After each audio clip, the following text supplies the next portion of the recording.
Salut à tous, critique un peu spéciale aujourd'hui, au vu des récents événements. Comme vous le voyez, je n'ai pas mis de fond vert, parce que pour l'urgence de la situation, je ne voulais pas faire un gros montage. Je ne sais pas si je vais mettre de la musique. Peut-être que j'en mettrai, parce que la musique encore, c'est pas un grand truc de montage.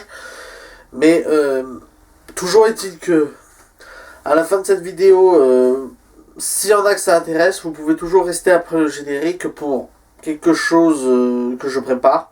Un petit truc, j'aurais bien aimé dire un petit truc sympa, mais malheureusement, on peut pas dire que, vu la situation, on puisse dire que ce soit sympa.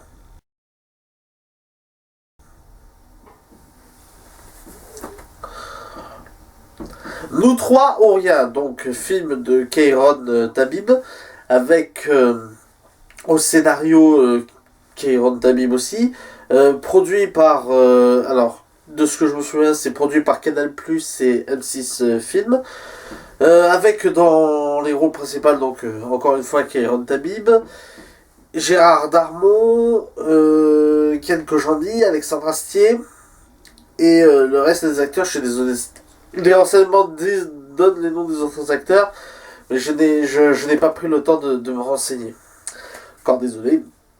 Donc l'histoire en fait de Hibat Dabib, euh, avocat iranien qui est confronté aux problèmes politiques de son pays, d'abord avec le Shah, puis avec Khomeini, et qui donc va raconter son histoire, comment il est arrivé en France, qu'est-ce qu'il a pu apporter à la communauté française, notamment au quartier des poètes. Euh, Dans l'ensemble, excellent film. Excellent film, une bonne claque. Encore un qui va se hisser en haut du panier. Euh, Pourquoi c'est excellent? Alors d'abord parce que, contrairement à un autre film que j'ai critiqué récemment, mais qui a fait le plus de vues sur ma chaîne, les gags sont drôles. Déjà, une bonne base, c'est que le film se veut un peu plus léger qu'une biographie ordinaire. Ce film est une biographie, ce n'est pas un film comique, ce n'est pas un film dramatique, c'est une biographie, c'est une vraie tranche de vie. Pour le coup, on a vraiment une histoire d'une personne de manière intéressante. Ils l'ont pas raconté de façon classique, la biographie, c'est-à-dire qu'ils l'ont raconté de manière un peu contée. Un peu comme si on racontait une histoire pour enfants. Et j'ai trouvé ça très intéressant. Hitchcock avait fait... enfin, le réalisateur d'Hitchcock avait fait pareil. Et c'est une matière que je trouve intéressante parce que ça donne un aspect un peu plus fantastique, un peu plus héroïque à l'histoire. Et pour le coup, cette histoire, ça raconte pas la vie d'un homme extraordinaire. Enfin, si, Ibn Tabib, quand on comprend ce qu'il a fait, c'était un grand homme. C'est un grand homme, hein, il est encore vivant. Mais c'est pas forcément un homme dont on aurait entendu parler ou que le grand public connaît. Et c'est toujours bien d'en entendre parler. C'était pas comme la biographie de Steve Jobs. Mais ce film reste toujours... ce film reste c'est dosé en fait. Ce film il sait doser les moments humoristiques, il sait doser les moments dramatiques parce qu'il y en a, des moments d'intense poésie, des moments où tu as envie de pleurer, des moments où qui te réveillent. En fait, je crois que le plus grand avantage de ce film c'est qu'il est sincère. C'est un film extrêmement sincère dans les émotions qu'il va te faire passer.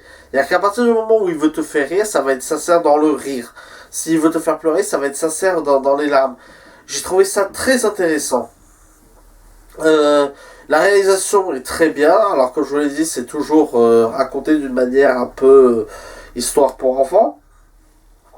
Ce qui n'empêche pas des passages assez durs, comme le passage où Ibat Tabib est condamné à l'isolation parce qu'il refuse de manger le gâteau du chat. Alors le postulat est ridicule, mais quand on voit toute la torture qu'il subit à cause de ça, s'il a vraiment subi, quand même quoi, hein, c'est... La musique, alors c'est surtout dans la musique orientale ce qui est logique, puisque ça se passe en Iran. Encore une fois, n'est-ce pas, le film qui commence par A. J'ai un problème, excusez-moi, je n'arrive pas à comprendre pourquoi ce film est en haut du box-office. Ce film-là, par contre, il doit l'être. Ce film-là, par contre, il doit être au sommet du box-office. La musique s'accorde très bien, les acteurs jouent tous de manière très juste. Pour un premier film de Keiron Tamim, c'est une vraie claque. Ça te donne, franchement, j'ai envie de dire félicitations à Keiron, qui n'est pas l'habitude de la réalisation. D'habitude, c'est quelqu'un qui fait plutôt du stand-up, et on l'a vu récemment dans Bref avec Kian Kojandi, qui fait une apparition dans le film, un peu inutile apparition, mais pas très utile pour le coup. Enfin, on y viendra plus tard, mais pour le coup, ce film fait du bien à voir. Ce film, c'est pas seulement une biographie, c'est aussi quelque chose qui va vouloir en fait apporter de l'espoir aux gens. Et je pense qu'aujourd'hui, je vais m'éloigner un peu de la critique parce que j'ai pas grand chose à dire de ce film, c'est-à-dire qu'il est tellement excellent que je vous dis qu'il faut aller le voir. C'est une très belle histoire biographique, qui peut être aussi un très beau conte, même si pour le coup c'est une histoire vraie,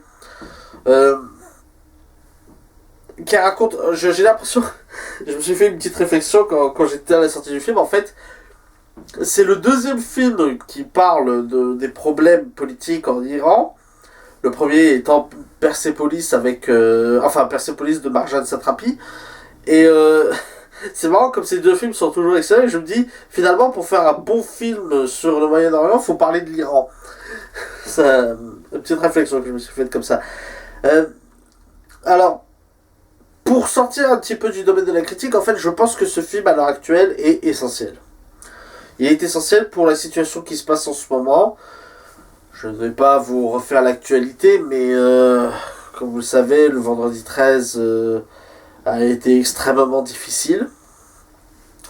Notamment à Paris, au Bataclan. Et en fait, c'est le genre d'événement qui nous donne envie de réagir de certaines façons. Je ne fais pas exception, hein, il nous donne envie de réagir avec haine, nous donne envie de flinguer tous ceux qui ont fait ça. Ça laisse place aussi à l'amalgame aussi, c'est quelque chose qui est dangereux à ce niveau-là. L'attentat de Charlie Hebdo. L'année 2015 aura été très mauvaise. Hein. Elle a commencé sur les attentats de Charlie Hebdo, elle a fini sur les attentats de ce vendredi 13 novembre. Ça. Belle année de merde, comme on peut le dire.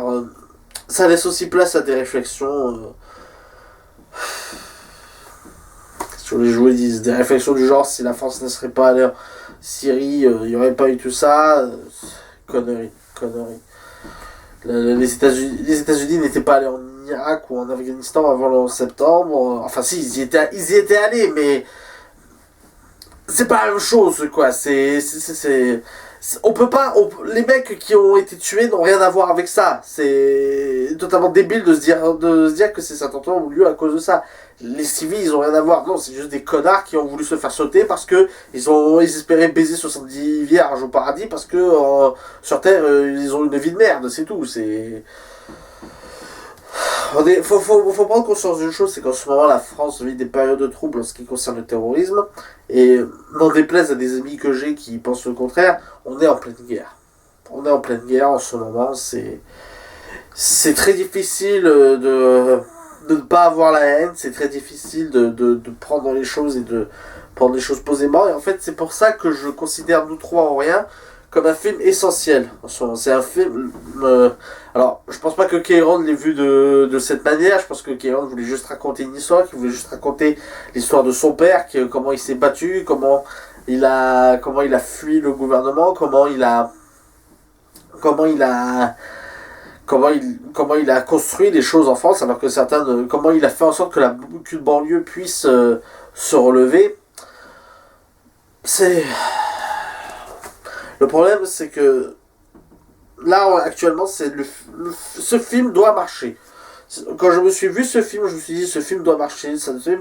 C'est le film qui arrive à nous faire sentir bien, parce que bon, à la fin, c'est un message d'espoir qu'il y a à la fin. C'est vraiment... En plus, il est assez approprié, parce que On parle beaucoup du régime islamiste en Iran dans ce film.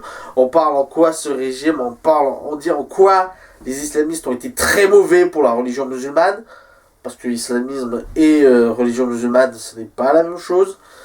Et ce film montre bien en quoi l'extrémisme religieux de ces terroristes, hein, qui sont tout aussi islamistes, comment l'État islamique a été très mauvais pour les pays musulmans, a été très mauvais pour des pays qui espéraient la liberté, mais qui au final se retrouvent avec un régime encore pire que celui d'avant. Et c'est essentiel. C'est essentiel d'avoir un film comme ça, d'avoir un film qui nous présente vraiment ce que subissent les musulmans, qui arrivent à nous faire comprendre que l'amalgame ne sert à rien, qui arrive vraiment à faire comprendre d'où se situent les souffrances, comment on a pu en arriver là, ce genre de choses. Et ce film est très efficace pour ça. Ce film est très bien. Malheureusement, ça le détourne un peu de sa mission de base. La mission de base du film, c'est de nous raconter une histoire. Mais là, pour le coup, l'histoire est limite politique. L'histoire est limite politique et je vous le dis, ce film est essentiel et il faut qu'il marche au box-office.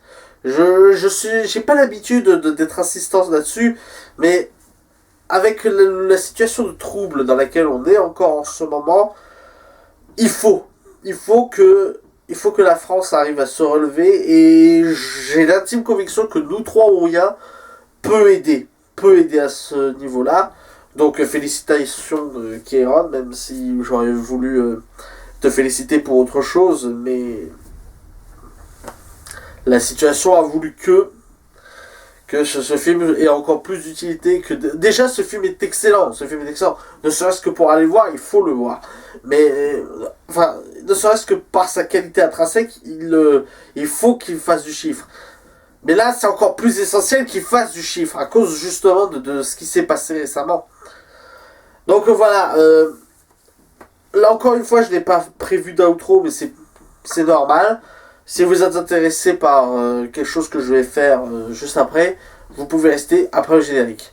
En attendant, j'espère que cette critique vous aura plu. Je suis désolé, elle est très courte, elle est très improvisée. Non seulement parce que j'ai pas grand chose à dire sur ce film, mais aussi parce qu'en ce moment les événements ne sont pas aidants. Je vous conseille de le voir ardemment. C'est un des films... je crois que ça va être un de mes films coup de cœur de cette année. Et comme je vous dis, j'ai pas vraiment de défaut à relever de ce film. Ce film est d'une poésie extrême. Il arrive très bien à jouer avec nos émotions. Il arrive très bien à nous faire ressentir ce que l'on doit ressentir. Il y a des passages... le coup de téléphone entre Gérard Darmon et sa fille, où ils ne se disent rien parce qu'ils ne sont pas encore en territoire sécurisé, c'est d'une scène et d'une poésie intense. Et il faut voir ce genre de film. Je revendique qu'il faut voir des films du genre Nous trois ou rien. Voilà, donc c'était la critique de Nous trois ou rien. J'espère qu'elle vous aura plu. N'hésitez pas à mettre un pouce vert et à partager sur les réseaux sociaux si c'est le cas. En attendant, allez au cinéma. Ciao.